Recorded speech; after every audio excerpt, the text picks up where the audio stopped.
Bapak, Ibu, Saudara terkasih dalam Kristus Yesus.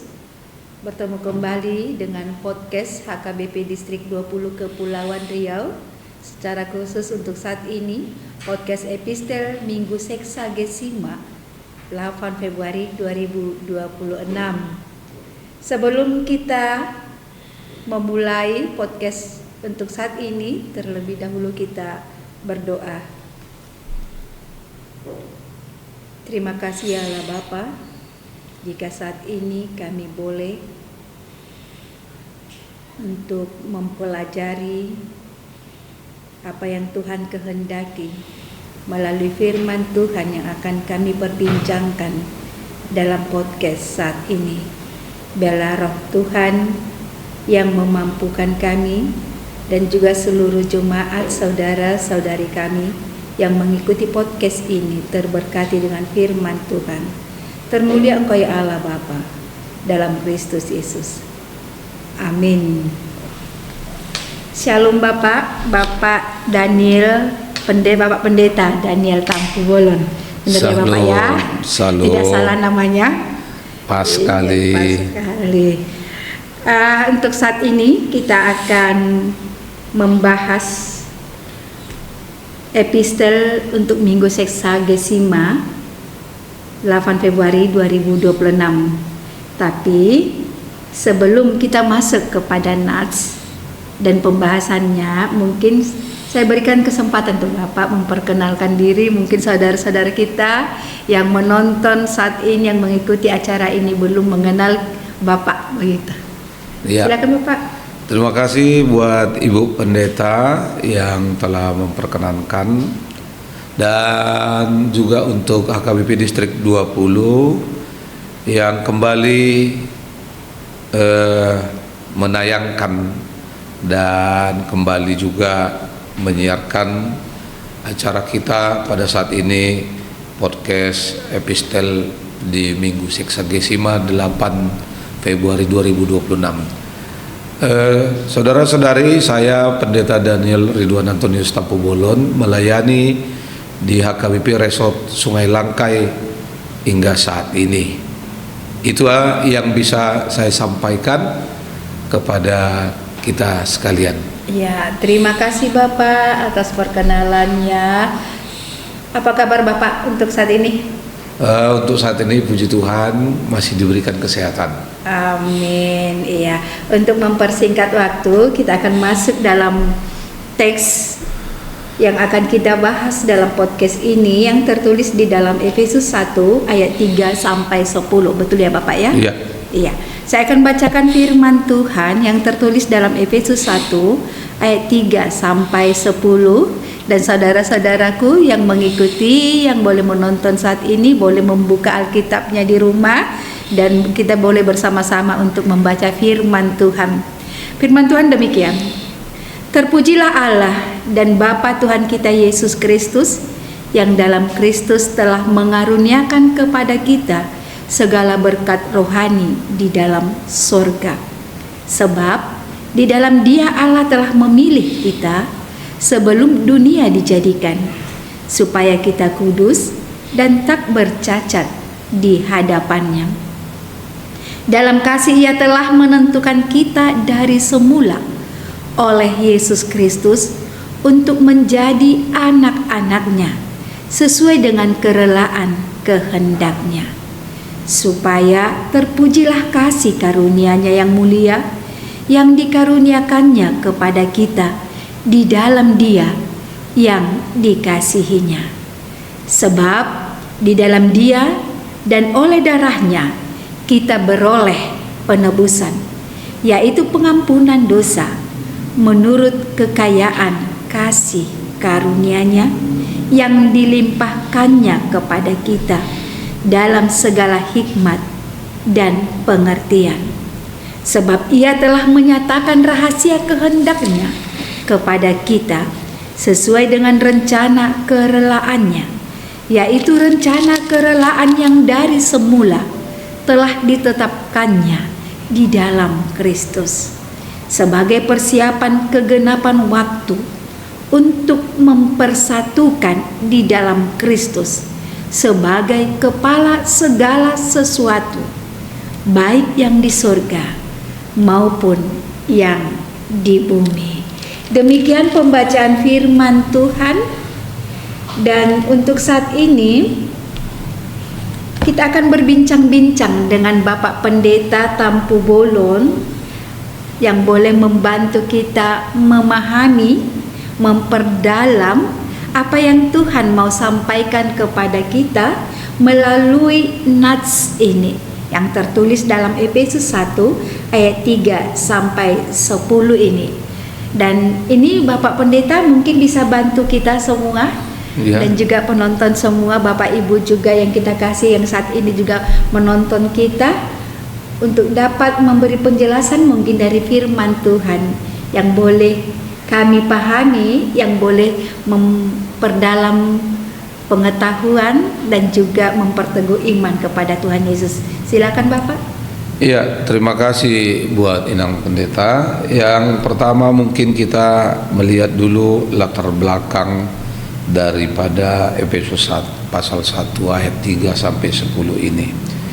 Nah, ini dituliskan oleh Rasul Paulus ketika dia berada di dalam penjara. Kemungkinan ini dia di Roma.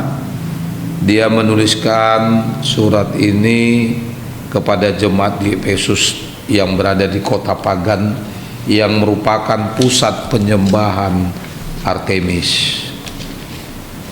Paulus menuliskan ini supaya jemaat, supaya umat Allah yang telah dipilih memahami bagaimana identitas Kristen sebagai pilihan Allah dan berkat rohani yang telah diterima di dalam Yesus. Nah, tujuannya supaya mereka menyadari dan dikuatkan dari berbagai ancaman, tekanan, dan juga pengajaran-pengajaran di tengah-tengah lingkungan penyembahan berhala yang sangat kuat tersebut. Apalagi di situ maraknya praktik-praktik sihir dihadapi oleh jemaat Efesus tentunya. Nah, dalam situasi seperti itulah Paulus mau menekankan bagaimana sebenarnya mereka, supaya mereka menyadari bahwa mereka itu bukan orang yang biasa-biasa saja, tetapi mereka adalah orang yang sangat istimewa di hadapan Tuhan sebagai umat pilihannya. Ini latar belakang daripada surat Efesus pasal yang pertama di ayat 3 sampai ayat yang ke-10. Ya, luar biasa Bapak. Berarti jemaat Efesus itu berdiri di tengah berbagai banyak tantangan, pergumulan mungkin, untuk mempertahankan imannya. Betul. Dan juga mempertahankan keberadaannya sebagai pengikut Kristus. Mungkin itu latar belakangnya. Dan selanjutnya mungkin Bapak Pendeta boleh bantu kami untuk itu ada terdiri dari ayat 3 sampai 10 ayat firman Tuhan ini.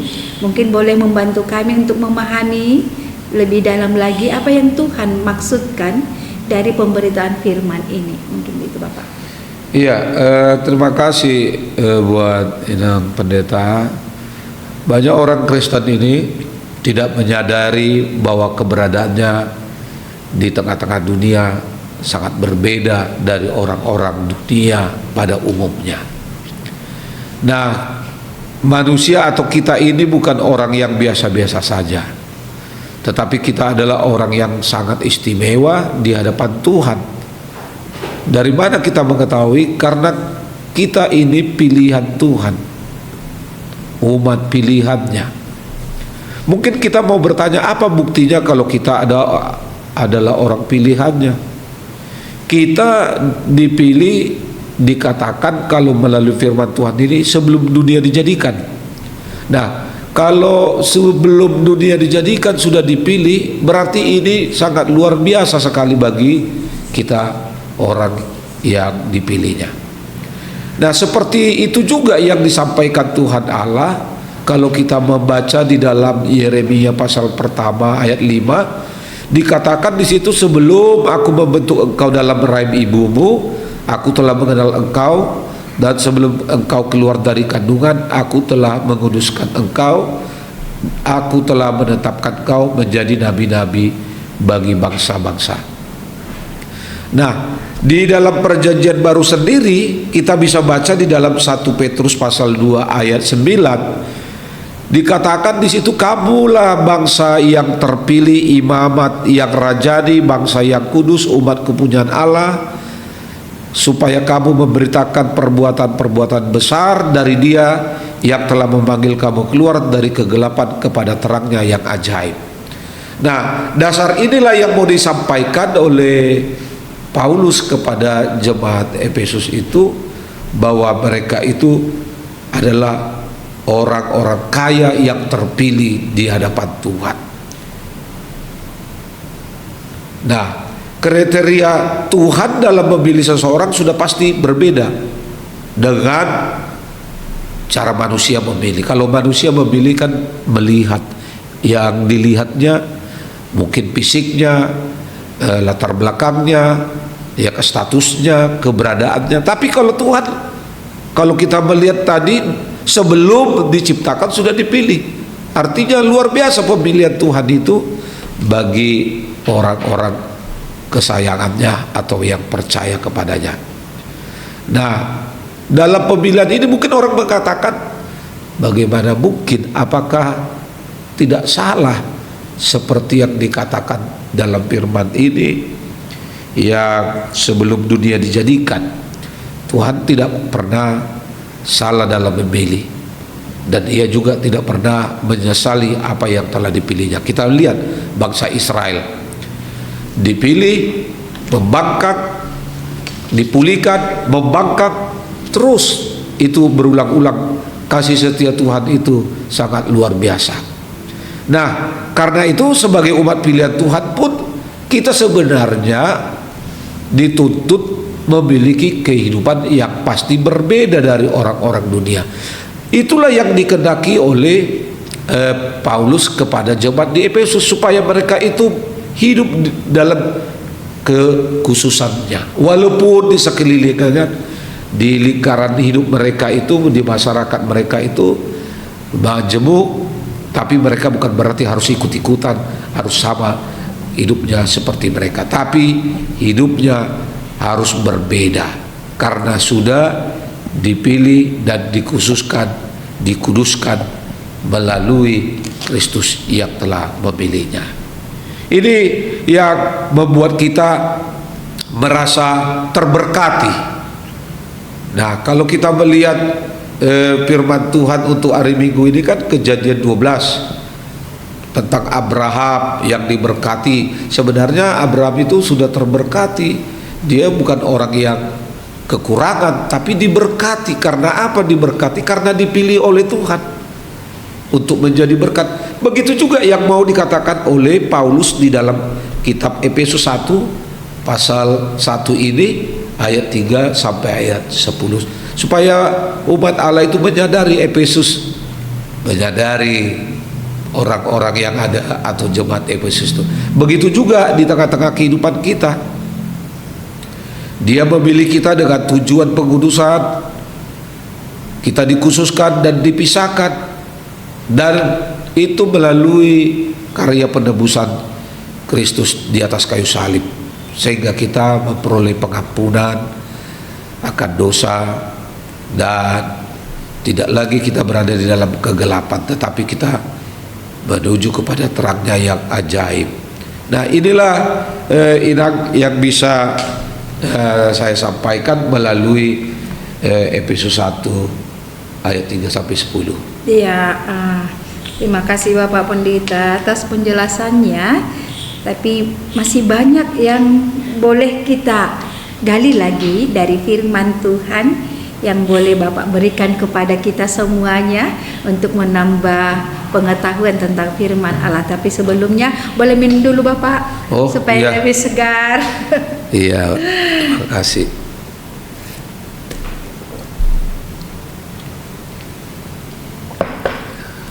Oke, tadi saya bisa petik dari penjelasan Bapak Pendeta tadi bahwa kita adalah, atau orang percaya pengikut Kristus adalah istimewa, orang pilihan.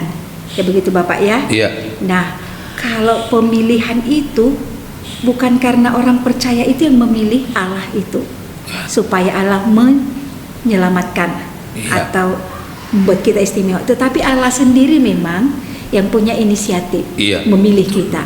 Artinya tidak ada dari, ini yang saya pahami ya Bapak ya, mungkin saudara-saudaraku juga yang mengikuti podcast ini mungkin mempunyai pemahaman yang sama atau berbeda juga dengan saya, boleh, bahwa ada seringkali atau ada mungkin diantara kita orang percaya merasa dengan perbuatan baiknya sehingga dia dipilih Allah. Tapi dengan penjelasan Bapak Pendeta tadi tidak, bahwa Allah sendiri yang berinisiatif memilih kita. Betul. Yang membuat kita istimewa, sehingga tidak ada lagi manusia untuk membanggakan kebolehannya atau perbuatannya yang baik, tidak bisa lagi untuk diandalkan untuk menerima pilihan itu. Begitu ya Bapak ya, mungkin begitu Pak? Ya, memang harusnya seperti itu. Kesadaran itu harus diperlihatkan dalam kehidupan kita. Jangan dia pikir dia sudah rajin beribadah, dia suka memberi, dia suka melakukan bukan. Itu keselamatan, anugerah itu, pemilihan itu memang inisiatif daripada Allah itu sendiri, bukan karena kebaikan kita. Gak sebanding itu dengan apa yang kita lakukan kalau diperhadapkan dengan anugerah dan kasih setia Tuhan yang telah memilih kita, menyelamatkan kita. Ya. Dan kalau mungkin ketika manusia atau orang-orang percaya mengandalkan atau menganggap kebaikannya, kerajinnya ke gereja atau bantuan-bantuannya ke gereja atau bantuan-bantuan kepada sesama dianggap dipahami sebagai untuk menerima kasih Allah, seringkali dia jatuh kepada kekecewaan jika ada sedikit saja yang membuat dia sakit hati. Mungkin gitu ya Bapak ya? Iya. Kalau kita berbuat baik, rajin beribadah, menolong orang, itu buah daripada keselamatan yang sudah kita terima dari Tuhan. Dan itulah wujud nyata diberkati untuk menjadi berkat. Iya, betul sekali. Memang luar biasa firman Tuhan ini, dan ketika dia menyadari sebagai yang istimewa dan pilihan, berarti dia harus hidup kudus ya Bapak ya? Iya. Harus kudus ya, karena itu yang sudah dikhususkan. Dan harus kita ingat dari penjelasan Bapak Pendeta tadi bahwa dasar keselamatan adalah kasih karunia. Iya. Ya, anugerah ya Bapak ya, bukan perbuatan baik ya, atau mengandalkan kebolehan diri, tapi semuanya semata-mata karena kasih karunia. Nah, sebagai yang sudah diistimewakan atau yang sudah dipilih oleh Allah, yang sudah diselamatkan Allah, kira-kira dari firman Tuhan apa yang boleh kita lakukan Bapak? Nah, yang dari pertama ayat 3 dengan 4 tadi mungkin. Iya, yang pertama itu kan karena kita sudah dipilih, tanggung jawab kita yang pertama itu hidup kudus dan tidak bercela. Nah, kita harus bertanggung jawab untuk meninggalkan segala perilaku sifat yang lama, manusia lama, karena kita sudah menjadi manusia baru. Dan seperti yang Paulus selalu katakan itu melalui hidupnya, aku yang hidup sekarang bukan aku lagi, tapi Dia yang telah menyelamatkan aku yang hidup di dalam kehidupanku. Nah, itulah yang harus kita sadari sebagai tanggung jawab kita pertama, hidup kudus tanpa celah. Yang kedua, kita harus bergandengan tangan dengan seluruh orang-orang percaya dengan membawa kasih Kristus yang telah kita terima dan kita alami kepada orang-orang yang belum mengenalnya, agar mereka pun dapat dipersatukan dalam karya penebusannya. Nah, ini yang harus kita lakukan sebagai buah dari kekayaan yang sudah diberikan oleh Allah dalam Yesus Kristus kepada kita. Jadi tidak ada kata kepada kita tidak, nanti, atau sebagainya. Nah, itu juga yang dikatakan oleh Rasul Petrus, hiduplah sebagai anak-anak yang taat dan jangan turuti hawa nafsu yang menguasai kamu pada waktu kebodohanmu, tetapi hendaklah kamu menjadi kudus di dalam seluruh hidupmu sama seperti Dia yang kudus yang telah memanggil kamu. Itu dikatakan di dalam 1 Petrus 1 ayat 14 dan 15. Iya. Kalau boleh, dari pemaparan Bapak Pendeta tadi, semuanya itu dalam rangka untuk memuji Allah. Iya. Seperti di ayat 3 tadi, yang pertama tadi. Iya. Di ayat 3 tadi dikatakan, terpujilah Allah dan Bapa Tuhan kita Yesus Kristus, yang dalam Kristus telah mengaruniakan kepada kita segala berkat rohani di dalam surga. Iya. Apapun yang kita lakukan, semuanya adalah untuk memuji Allah. Kalau bisa Bapak Pendeta, mungkin di ayat 10 itu, bahwa keselamatan itu tidak bersifat hanya egois, hanya untuk manusia atau pribadi, tetapi harus bersifat kosmik. Alam semesta juga harus menerima keselamatan. Artinya mungkin bisa Bapak jelaskan sedikit untuk itu? Ya, sekarang ini kan banyak orang Kristen hidupnya sembrono, ya, suka hati. Dia memandang rendah pengorbanan Yesus, sehingga hidupnya tidak jauh berbeda dengan orang-orang dunia, sehingga hidupnya tidak menjadi kesaksian, ya kan? Nah, artinya alam juga, alam tempat di mana kita tinggal juga, bukan hanya manusia, alam juga harus terberkati dengan kehadiran kita. Kadang kan kita ini ya sesukanya, sembrono tadi saya bilang, membuang sampah, merusak, ya kan, merusak alam, menebang. Dan itu sebenarnya sudah melukai apa yang Tuhan inginkan daripada kita. Dan memang kita diberikan, tapi bukan berarti untuk kita semena-menanya, sesuka hati, tanpa memikirkan keseimbangan hidup di dunia ini. Nah, kepada manusia kita sudah tahu bagaimana kita mau menjadi berkat kepada mereka dengan hidup kita yang tidak bercela, tetapi juga kepada ciptaan yang lain juga harus kita perlihatkan itu, merawat, menjaga, melestarikan semua yang Tuhan berikan kepada manusia di dalam dunia ini. Iya, luar biasa. Terima kasih Bapak Pendeta. Sepertinya sudah begitu panjang lebar untuk menjelaskan firman Tuhan yang tertulis dalam Efesus 1 ayat 3 sampai 10. Tapi sebelum kita akhiri, mungkin Bapak ada closing statement yang boleh, satu kalimat yang boleh diingat oleh kita, oleh saya dan juga Bapak Ibu yang menonton saat ini dari firman Tuhan yang kita bahas. Iya, terima kasih buat Ibu. Ya, mungkin yang mau saya katakan bahwa semua berkat-berkat yang telah Tuhan berikan sudah banyak kita pakai, pergunakan. Namun di dalam memanfaatkan itu semua, kita mungkin boleh bertanya, sudahkah hidup kita, berkat yang kita terima, apa yang kita miliki, sudah menjadi berkat juga bagi orang lain?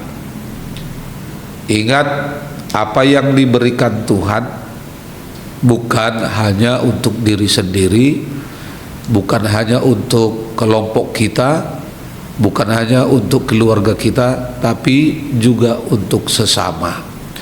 Nah, sebagaimana di dalam khotbah Evangelium Kejadian 12 ayat yang pertama hingga ayat kelima, begitu juga di dalam surat Efesus ini. Karena itu saudara-saudari, dimanapun kita berada, walaupun kita orang berdosa, bukan berarti kita tidak bisa menjadi berkat. Ingat bahwa Tuhan sudah memilih kita sebelum dunia ini dijadikan. Tetap setia atas pemilihan yang sudah diberikan Allah kepada kita.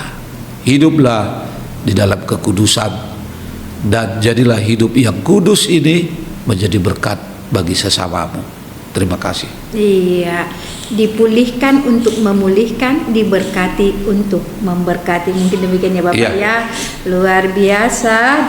Kita sudah sampai kepada penghujung Bapak Pendeta. Dan supaya kita bisa mengakhiri podcast epistel Minggu Seksagesima 8 Februari 2026 untuk saat ini, saya minta kesediaan Bapak untuk menutup di dalam doa. Ya, mari kita berdoa.